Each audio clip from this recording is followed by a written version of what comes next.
शीर्षक the haunting legion. रात के सन्नाटे में एक प्राचीन अभिशाप के जागने से शहर में भय की फुसफुसाहट गूंज उठी।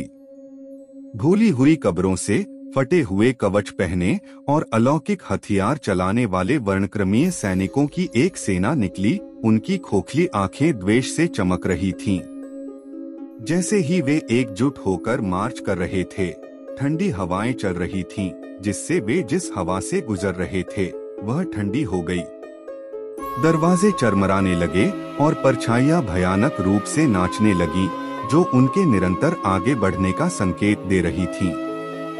उनके द्वारा उठाया गया प्रत्येक कदम एक भयावह लय से गूंज रहा था, जिसने उनके भयानक जुलूस को देखने वाले सभी लोगों के दिलों में डर पैदा कर दिया। जो बदकिस्मत लोग अपना रास्ता पार करने में सफल नहीं हुए, उन्होंने खुद को अनदेखे हाथों में फंसा हुआ पाया और शापित सेना की अलौकिक श्रेणी में खींच लिया। जब नवनियुक्त लोग अभिशप्तों के अनवरत मार्च में शामिल हो गए, तो दया की बेताब अपीलों को मूक चीखों का सामना करना पड़ा। केवल जब भोर की पहली किरण क्षितिज पर फूटी, तो वर्णक्रमीय सेना पीछे हट गई।